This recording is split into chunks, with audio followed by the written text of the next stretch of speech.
Ya, pemirsa, di tengah ramainya perdebatan soal penerima beasiswa LPDP yang bangga anaknya mendapat paspor asing, Kementerian Hukum menegaskan justru permintaan warga negara asing menjadi warga negara Indonesia meningkat dalam beberapa tahun terakhir. Direktorat Jenderal Administrasi Hukum Umum melaporkan permintaan WNA untuk menjadi WNI dalam 5 tahun terakhir cukup tinggi. Namun pemerintah menegaskan tidak mudah jadi warga negara Indonesia. Pasalnya prosesnya sangat selektif dan juga ketat, termasuk kewajiban tinggal di Indonesia selama 5 tahun berturut-turut atau 10 tahun jika memutuskan untuk tinggal di Indonesia secara berselang-seling. Indonesia sendiri menganut sistem kewarganegaraan tunggal yang juga berlaku untuk pasangan perkawinan campur. Pemerintah memberikan kewarganegaraan ganda terhadap anak hasil perkawinan campur hingga si anak dinyatakan dewasa untuk memilih.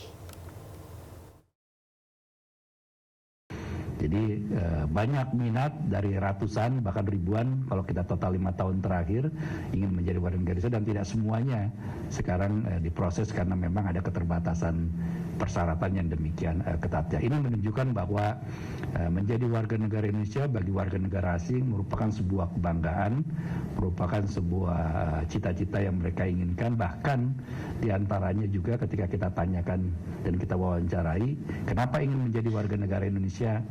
Ya, kami suka saja dengan masyarakat dan lingkungan Indonesia, orang-orangnya ramah dan lain sebagainya. Jadi bukan hanya persoalan ekonomi dan lain sebagainya saja, tapi sosial budaya ini juga menjadi harapan dari warga negara asing untuk masuk menjadi warga negara Indonesia. Dirjen AHU juga menegaskan pasangan suami istri penerima beasiswa LPDP di Inggris, Arya Iwantoro dan Dwi Sasetyaning Tias, berpotensi melanggar hak sang anak terkait dengan pengaturan kewarganegaraannya. Anaknya usianya masih relatif kecil, belum dewasa. Kalau lihat dari garis keturunan kelahirannya dan orang tuanya tentu masih status warga negara Indonesia, tapi sama orang tuanya dialihkan menjadi atau diinformasikan seolah-olah menjadi warga negara asing. Nah, ini juga tentu melanggar hak perlindungan kepada anak, gitu, kepada orang tuanya. Nah, sehingga nanti kami coba akan berkoordinasi dengan kedutaan dan juga kepada yang bersangkutan untuk memastikan apakah memang benar telah terjadi peralihan status kewarganegaraan. Karena secara hukum peraturan perundang-undangan yang ada, anaknya tetap menjadi warga negara Indonesia sampai dengan dia dewasa, nanti menentukan sendiri kalau sekiranya dia harus memilih kepada kewarganegaraan ganda di tempat dia residennya, tinggalnya. Karena dimungkinkan juga ketika dia berturut-turut lebih dari 5 tahun menjadi permanen residen di suatu tempat, dia mendapatkan potensi untuk menjadi salah satu warga negara lain. Tapi secara aturan peraturan perundang-undangan, otomatis yang melekat dalam dirinya karena bapak ibunya adalah WNI, ya dia otomatis menjadi anaknya warga negara Indonesia. Ini yang nanti kita harus tegaskan kembali. Sementara itu, pemirsa, melalui akun media sosialnya, anggota DPR RI Rieke Diah Pitaloka menerima kedatangan ibu kandung Nizam. Ya, dari kesaksian ibu kandung Nizam dan kuasa hukumnya, dicurigai pelaku penganiayaan lebih dari 1 orang. Kita Jumat akan ke LPSK. Saya yakin ini tersangkanya nggak cuma 1.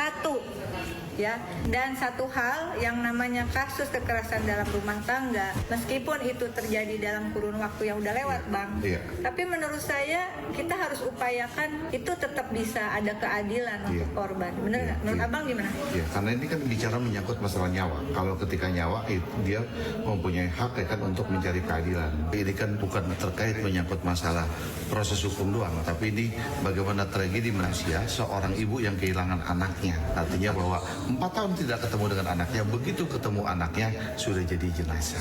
Nah, makanya kemarin kita melaporkan, patut diduga bahwa ini tidak dilakukan sendiri. Kalau Mbak Mira, saya sebagai wanita tentu juga sama ya perasaan dengan bahwa kehilangan seseorang yang kita sayangi itu, seorang anak yang kita cintai dan kita kandung, kita lahirkan dengan harapan yang bagus, dan pupus begitu saja di tangan orang tidak bertanggung jawab, tentu itu hancur rasanya. Maka itu saya dengan profesi saya ingin sekali membantu, dan melalui Ibu Dewan, Ibu Rieke, saya mengaturkan terima kasih banyak. Saya yang terima kasih. Kita terima kasih, Saya yang yang terima kasih karena ini kewajiban saya. Apalagi saya sekarang di Komisi 13 ya Bang. Menurut analisis sementara saya dari video yang ada, kemudian dari chat yang ada, sebenarnya sakitnya udah cukup lama. Iya. Ya.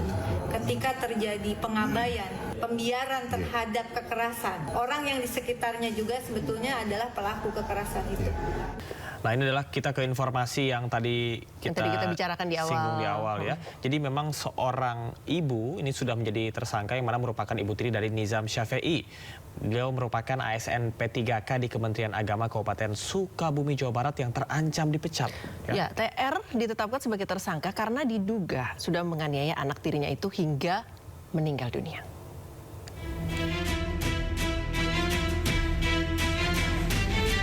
TR ibu tiri Nizam Syafei pada kasus dugaan penganiayaan terhadap anak sambungnya di Jampang Kulon, Kabupaten Sukabumi resmi ditetapkan sebagai tersangka. TR merupakan aparatur sipil negara atau ASN dengan status pegawai pemerintah dengan kontrak kerja di Kantor Urusan Agama Kecamatan Kalibunder, Kabupaten Sukabumi sejak tahun 2023.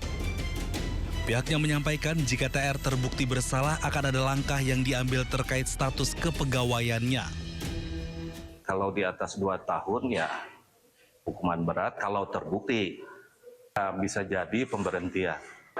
Ya kalau penyuluh yang bersangkutan adalah melaksanakan tugas jabatan fungsional.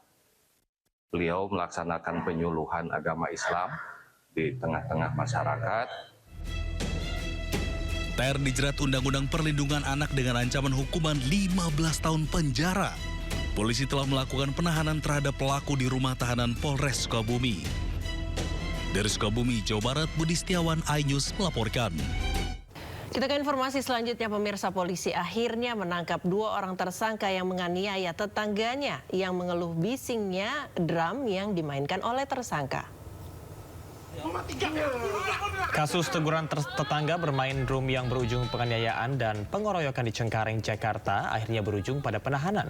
Korban pun berterima kasih kepada pihak kepolisian atas upaya hukum yang dilakukan. Kasus ini bermula saat korban menegur tetangganya yang memainkan alat musik drum dan mengeluh akan suara bising yang diciptakan. Keluhan tersebut sudah disampaikan namun tidak pernah ditanggapi hingga korban mendatangi rumah pelaku. Alih-alih mencari jalan keluar, pelaku justru menganiaya korban. Saya, Darwin dan Angel, mau mengucapkan terima kasih sebanyak-banyaknya kepada Polres Metro Jakarta Barat, khususnya Pak Kapolres Kombes Pol Twedi Aditya Beniadi, Pak Wakapolres AKBP Rezi Darmawan, Pak Kasat Reskrim AKBP Arfan Zulkan Sipayung, dan para penyidik yang telah menangani kasus kami dengan adil. Dan saya juga mau mengucapkan terima kasih sebanyak-banyaknya kepada Pak John LBF dan tim kuasa hukum kami, John LBF Law Firm, Pak Maci Ahmad, Pak Sten Siahaan, dan tim lainnya yang telah tulus dan ikhlas membantu kasus kami dari awal sampai kami mendapatkan keadilan. Terima kasih sebanyak-banyaknya, Pak.